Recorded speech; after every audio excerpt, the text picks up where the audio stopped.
Bon alors c'est parti, on va parler des tarifs. Comment mettre des tarifs sur ton annonce Airbnb. Tout simplement, c'est assez simple. Tu vas dans le calendrier, tu sélectionnes ta date, tu mets le tarif que tu veux.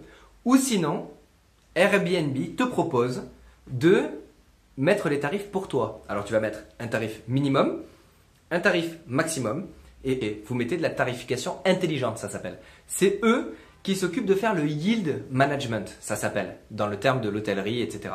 C'est-à-dire la fixation des prix en fonction de l'offre et de la demande. Plus il y a d'offres, moins il y a de demandes, moins les prix sont élevés. Et inversement, plus il y a de demandes, moins il y a d'offres, plus les prix vont augmenter. Ça, c'est à vous de voir. N'oubliez jamais que si vous prenez cette option-là, d'une, Airbnb va vous référencer un petit peu mieux. Par contre, la différence, c'est que souvent ils voient les tarifs à la baisse par rapport au marché. Pourquoi? Parce que pour Airbnb, plus vous louez, plus il y a des gens qui louent. Donc c'est-à-dire plus les tarifs sont faibles, plus les gens louent, plus eux ils prennent leur commission. Donc ils auront tendance à mettre des tarifs bien moins élevés. Mais encore une fois, ça c'est pas obligé. Et moi, je t'engage entre guillemets à le mettre, mais tu vois, à paramétrer entre guillemets, tu sais, minimum, maximum. Mais de après quand même changer manuellement dans ton calendrier les tarifs. Pourquoi? Tout simplement parce qu'en fait, il va falloir que toi, tu fasses ton propre yield management. C'est toi qui va falloir faire l'étude de marché. Donc, encore une fois, ça tombe pas du ciel. Il va falloir que tu le fasses. C'est assez simple. Je vais te donner deux, trois choses à regarder pour le faire. C'est simple. Il faut juste les suivre une à une. Première chose, tu vas faire une recherche d'un appartement qui est exactement comme le tien. Donc, par exemple, j'en sais rien. Moi, prenons l'exemple Bordeaux. Moi, je suis à Bordeaux. J'ai des appartements à Bordeaux. J'ai un appartement, une chambre. Donc, une chambre privée à Bordeaux. Elle est de l'autre côté du pont de Pierre. Je regarde, tout simplement Bordeaux, je mets chambre privée, voilà, juste ça. Et là, je vais aller vers mon quartier, et vers Bordeaux, dans le centre, là, plein centre, parce que moi je suis quasiment près du centre, enfin je suis à 6 minutes à pied du centre-ville historique. Et là, je regarde les tarifs. En gros, c'est assez simple. Si tu vois que tous les appartements, chambres privées, etc., sont comme toi, sont à 20 euros. Si tu le mets à 40 euros, tu ne le loueras jamais. En gros, c'est le principe est là. Si c'est tout à 30 euros et que tu mets le tien à 20 euros, tu es sûr de louer tout le temps. D'accord? Donc, en gros, tu vas regarder ce qui se fait ailleurs pour pouvoir faire la même chose chez toi en un petit peu moins cher. Ça va paraître bête, mais s'il y a une chambre qui est à 23 euros et il y a une autre chambre qui est à 22 euros, automatiquement, je vais cliquer sur celle à 22 euros pour l'avoir d'abord. Si elle me plaît, j'aurai aucune raison d'aller dans la chambre de 23 euros. D'accord? Donc ça, c'est important de le savoir. Même 1 euro de différence peut faire la différence. Deuxième tips. Les gens aiment bien... Alors, à savoir, c'est qu'eux, ils payent des frais. D'accord?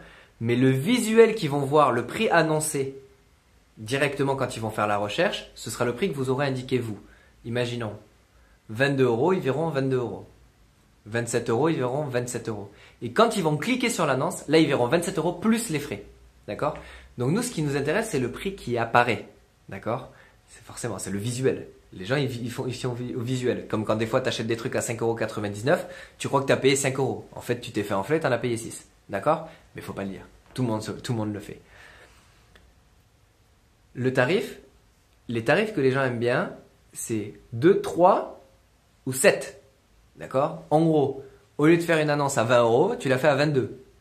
Ou sinon, tu l'as fait à 17. Ça paraît débile, mais entre guillemets, les chiffres tout ronds, les gens, ils aiment pas trop. D'accord? Le visuel, il est beaucoup mieux à 22. 22, les gens, ils ont l'impression de payer 20. 27, ils ont l'impression de payer 25. 29, c'est pas mal, mais le 9 fait un peu peur. 7, c'est moins agressif, entre guillemets. Ok? Donc, tu commences, si c'est le début, le but du jeu, ça va être de faire des commentaires positifs. Donc là, tu donnes tout. Tu vois, j'en sais rien moi. Les chambres, par exemple. Moi, j'aime bien prendre l'exemple d'une chambre privée. 25 euros. Elle est à 25, tu mets la tienne à 20. 22.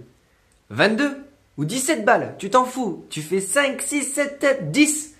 10 nuits comme ça. 10 commentaires positifs à fond. Rapport qualité-prix. Top. Top, top, top, top. Tout est top. Et après, t'augmentes. et tu augmentes petit à petit. 17, 22, 22, 25, 25, 27, 27, 29, 30, 30. J'ai commencé ma première nuit il y a 1 an et demi à 17 euros. Aujourd'hui, elle est à 33 euros.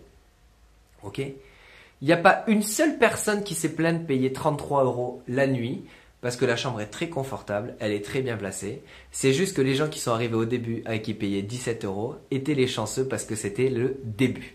Donc n'hésitez pas à augmenter vos tarifs dans la limite du raisonnable. N'oubliez jamais que les gens payent 33 euros plus des frais. Donc à mon avis, eux, ça leur revient à 6 euros de frais. Donc ils doivent payer à mon avis genre un truc comme 38, 39 euros. Donc ça commence à faire pas mal pour une chambre. Mais les gens, quand ils viennent en couple, ils divisent. Ça coûte de toute façon moins cher que l'hôtel et souvent bien moins cher qu'un appartement en entier. D'accord? Donc du coup, voilà, tu peux faire ça comme ça. Donc on a dit qu'il fallait voir donc les prix des concurrents, commencer très bas pour faire des recommandations et ensuite augmenter petit à petit jusqu'à une limite raisonnable. Par exemple, moi, je ne montrerai jamais plus que 33 euros. Je pourrais, hein, ce serait loué. Pour te donner une petite anecdote, et là tu vas me détester, la chambre, vous savez, je vous donne une idée. Genre, qui pense pouvoir deviner? Ah ben voilà, on va faire un jeu. Mets dans les commentaires, la chambre de 9 mètres carrés, à ton avis, le prix le plus haut que j'ai loué cette chambre. D'accord? Et ensuite, je t'expliquerai un petit peu le principe du yield management. Le yield management, donc ok, tu regardes dans les commentaires là, tu mets dans les commentaires, à ton avis, à combien j'ai loué cette chambre de 9 mètres carrés le plus cher? D'accord? Pour une seule nuit. Le yield management, c'est quoi? C'est faire la gestion en fonction de l'offre et la demande, comme je le disais tout à l'heure. Donc, s'il y a des événements chez toi, un concert, à Bordeaux, il y a le concert de Céline Dion, ben, automatiquement, bam, tu loues beaucoup plus cher.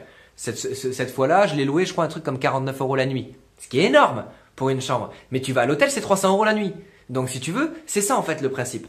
D'accord? Donc, tu fais le rapport toujours s'il y a des gros événements à côté de chez toi. Tu augmentes, tu mets bien à l'avance. Tu sais, tu mets bien à l'avance. Genre, t'ouvres genre 1 mois à l'avance, 2 mois à l'avance. Et tu mets un tarif genre qui a rien à voir. Tu vois, par exemple, c'est 49 euros, aucun rapport. La dernière fois, il y a un marathon. Pareil, 45 euros la nuit. Tu vois, j'ouvre à l'avance. Et puis, plus je me rapproche de la date, plus je diminue. D'accord? Ça peut paraître bizarre. Les gens, en général, font ça dans l'autre sens. Parce qu'ils se disent, attends, mais s'il réserve au dernier moment, il aura plus besoin. Ouais, mais par contre, si c'est quelqu'un qui s'y prend à l'avance, ça veut dire quelqu'un qui est prêt à mettre un petit peu plus d'argent pour s'y prendre à l'avance et être sûr d'avoir son logement pour l'événement. D'accord? Donc, en gros, moi, c'est comme ça que je fais. T'en fais ce que tu veux, mais en tout cas, ça cartonne et tu pourras voir les chiffres. Tu connais mes chiffres et donc voilà, tu sais comment ça cartonne. Donc, j'ouvre bien en avance, je mets un tarif déraisonnable, clairement. Parfois ça prend pas. Et plus je me rapproche de la date, plus je change. Et ça, il faut le faire tout le temps. C'est-à-dire qu'en fait, ton calendrier doit être jamais le même. D'accord? Parfois, on a tendance à créer à mettre des tarifs, tac, et après, on bouge plus, et on fait rien, et on attend. Il se passe rien, on est content. Bah, en l'occurrence, on n'est pas content, il n'y a pas de raison. Ok? Donc, qu'est-ce qui se passe? Ton calendrier, tes tarifs doivent être vivants. D'accord? Ils doivent être vivants. Tu dois les faire bouger, fluctuer tout le temps. Regarder de temps en temps, à droite à gauche, il y a des nouvelles offres, des trucs moins chers, pas plus chers, beaucoup d'offres, pas beaucoup d'offres, etc. Tu regardes, tu t'intéresses et tu t'alignes. Tu fais au mieux, d'accord? Mais n'hésite pas, si tu ouvres beaucoup à l'avance, de mettre des tarifs déraisonnables tard, parce que les gens qui payent à l'avance sont des gens qui veulent s'assurer d'avoir leur truc. Donc, ils sont prêts à mettre de l'argent. D'accord? Voilà, donc ça c'est la règle. Règle numéro 2, ou 3 ou 4, j'en sais rien, je sais même plus où j'en suis. On s'en fiche. Note ça. Les frais de ménage, tu peux ajouter des frais de ménage, d'accord? Donc les frais de ménage, entre guillemets, ils vont apparaître sur ton annonce directement. Exemple, chambre. Si je mets 15 euros de ménage pour la chambre, ok? Je mets 15 euros de ménage, qu'est-ce qui va se passer? Donc j'ai 20 euros la chambre et 15 euros de ménage. Eh bien, la personne, quand elle va voir l'annonce directement sur Airbnb, elle va voir écrit 35 euros, 20 plus 15, automatiquement. Et ensuite, à ces 35, si elle clique sur l'annonce, va s'ajouter les frais de Airbnb. À savoir que les frais de Airbnb s'appliquent aussi sur le ménage. Donc, en gros, plus vous rajoutez de ménage, plus eux, ils prennent des frais, donc du coup, le prix augmente. Donc, il faut faire attention aussi aux frais qu'ils payent eux, pour imaginer combien eux vont payer. Par exemple, moi, quand je mets 33, ben, je me dis, putain, moi, je pourrais les faire payer 39, large. Mais par contre, je me dis, mais en fait, eux, ils payent pas 33, ils payent déjà 39. Donc si je mets 39, ils vont payer 45 ou 47. Donc là, ça va plus. Et puis après, il faut pas être déraisonnable non plus. Voilà, on reste quand même dans une démarche assez aussi, voilà, dans un contexte où c'est aussi, les gens ils veulent payer pas cher pour être dans un endroit confortable. Donc faut pas exagérer non plus, d'accord? Donc déjà que tu fais beaucoup d'argent, mais faut pas en abuser et devenir un con sans valeur. Voilà. Même si déjà, je trouve que 33 euros, c'est déjà un petit peu cher, mais ça se remplit, les gens sont très contents. Tu regardes mes commentaires, c'est du positif, 5 étoiles à fond. Ils adorent venir ici, donc c'est tant mieux. Donc il n'y a aucune raison de changer. Frais de ménage, donc voilà. Donc moi, ce que je fais, parce que parfois les gens, ils mettent des frais de ménage, mais en fait, ça sert à rien de mettre des frais de ménage. Parce que de toute façon, le tarif sera affiché de la même façon. Mais tout simplement le prix que tu veux avoir. Tu vois ce que je veux dire? Parce que entre deux personnes, il y a une annonce où je vais avoir 35 euros avec 20 euros plus 15 euros de frais de ménage et l'autre 35 euros. Et ben l'autre, je me dis, mais qu'est-ce qu'il veut lui? 15 euros de ménage pour une chambre. Je dis, c'est un Mongolien ou quoi? Ça sert à rien. Tu vois ce que je veux dire? Donc du coup, 15 euros en plus pour faire quoi? Pour changer des draps et passer un petit coup d'aspi? Enfin, ça les vaut pas du tout. Donc, entre guillemets, il suffit de mettre 35. Direct. Pas de frais. Voilà. Ok, c'est beaucoup mieux. Parce que des fois, les gens ils se disent, mais attends, mais 10 euros de ménage, pourquoi ils me facturent 10 euros ou 15 euros de ménage? Et ben en fait, beaucoup plus malin, tu fais le prix au juste niveau, d'un coup, sans compter les frais de ménage. Du coup, les gens ils sont contents, ils n'ont pas de frais de ménage. En tout cas, ils ont l'impression de ne pas payer des frais de ménage. C'est juste que toi, tu les as inclus dans le tarif. Visuellement, psychologiquement, commercialement, ça marche beaucoup mieux. Ça, c'était un autre tips. Ensuite, qu'est-ce qu'il faut que tu vois? Donc, tarification intelligente, tes propres prix, augmenter les prix en fonction de l'événement, baisser en fonction de l'offre et la demande. Plus tu as des commentaires positifs, plus tu peux augmenter ton tarif. Tu peux mettre... bon après je parle dans d'autres vidéos d'une bonne annonce, d'améliorer le référencement, etc. Donc regarde un petit peu à droite à gauche, tu trouveras sur ma page YouTube. Donc ensuite, tu peux aussi faire des offres spéciales. Donc ça, je t'engage vraiment à le faire. Donc tu vois par exemple, bon, avant les offres spéciales, tu vas pouvoir faire des réductions à la semaine, au mois. Bon, après, tout dépend. Tu peux aussi faire un maximum de durée pour tes locataires. Par exemple, tu peux dire, bah, moi, je veux pas qu'on reste plus de 7 jours. Par exemple, c'est mon cas parce que je préfère avoir du roulement et avoir de nouvelles personnes plutôt qu'avoir l'impression d'être en coloc. D'accord? Donc, après, ça, c'est mon cas. Tu peux faire un maximum de nuitées. Mais aussi, tu peux faire des diminutions, des réductions sur les semaines, sur les mois. Par exemple, moi, tu fais une semaine, tu prends 10% de réduction. Donc, j'en sais rien, moi. On va faire l'exemple. 33 euros x 7, ça fait à peu près 210 euros, un truc comme ça, 220 euros, on va dire. Allez, pour faire rond, je sais même pas le calcul, je l'ai même pas fait, je le fais de tête à l'arrache. 220 euros, bon, génial. Et là, ben, je vais lui faire 10% de réduction, donc il va payer 200 euros. Donc le gars, il est content, il a gagné 20 balles, 25 balles, et du coup, ben voilà, ça lui donne plus envie de faire ça. Et ensuite, pareil, au mois, donc là, une réduction un petit peu plus importante, de 25%, ce que je faisais au début, mais maintenant, j'ai arrêté de faire l'allocation au mois. Et puis voilà. Donc ça, je t'engage vraiment à le faire aussi. Et là, maintenant, je vais te parler de l'offre spéciale. L'offre spéciale, c'est quelque chose que j'utilise beaucoup et je t'explique pourquoi. Parce que commercialement, c'est très très bon et je l'utilise souvent pour les gens qui ont plus de 4 nuits. D'accord? Donc 33 euros x 4, donc 132 euros, je suis content. Et là, je vais leur faire une offre. Donc au lieu de payer 132, je vais leur envoyer une offre spéciale, une offre un petit peu pourrie. Et ben je vais leur faire parce que eux, c'est 132 pour moi. Mais 132 plus eux, à peu près 15-20% de frais Airbnb. Donc ce qui est énorme. Tu rajoutes ne serait-ce que 20%. 20% de 132, ça fait 30. Donc eux, ils payent 160.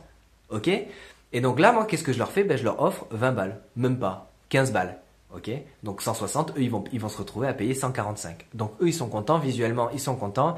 15 balles, moi, sur les 4 jours, ça m'enlève 4 euros par jour. Donc ça me fait 29 euros par jour au lieu de 33. Les chiffres sont pas exacts dans ce que je te dis, mais tu comprends un petit peu le principe. L'offre spéciale, ça fait une offre commerciale. Si les gens t'ont fait une demande et qu'ils n'ont pas encore réservé, ça te permet en fait d'attirer le poisson et de voir que tu es prêt à leur faire un petit cadeau. D'accord? Pour les gens où tu vois qu'ils sont assez ouverts, etc., à payer, que le prix c'est pas du tout quelque chose qui les bloque, leur fais pas d'offre, ça t'évite de perdre de l'argent. Et puis de toute façon, ils seront contents et que je suis persuadé que tu resteras avec des tarifs décents et que de toute façon, plus ils seront décents, plus tu auras de réservations. Donc, reste concentré sur ça. Suis bien tous les conseils, reprends-les bien tous un par un, note-les sur un papier et puis voilà. Et puis mets-toi au boulot et surtout sois consistant, d'accord? C'est pas tu les fais une fois et après tu laisses tomber. C'est mets-les régulièrement, d'accord? Mets-les régulièrement tes tarifs, fais-les vivre, bouger, étudie, regarde, ok? Jusqu'au moment où tu vois qu'il y en a un stable et que celui-là il fonctionne. En l'occurrence, moi j'y suis arrivé, mais ça m'a mis 1 an et demi. C'est 33 € par nuit et ça fonctionne du tonnerre et j'ai plus aucun problème sur ça. J'espère que ça t'aura aidé. Si tu as d'autres questions, bien évidemment, tu les poses en commentaire. Si tu as des potes qui font du Airbnb, qui savent pas trop pourquoi ça marche pas, etc., n'hésite pas à leur partager, les taguer, peu importe, tout se fait quelque chose en haut à droite, YouTube, Facebook, peu importe où t'es, fais un truc pour les aider aussi. Bien évidemment, je rentre beaucoup plus en détail dans une formation que j'ai préparée juste en dessous, disponible sur le lien. Je t'engage vraiment à y jeter un coup d'œil. On se retrouve dans une prochaine vidéo, il y en a plein à ce sujet. Bye bye, ciao ciao.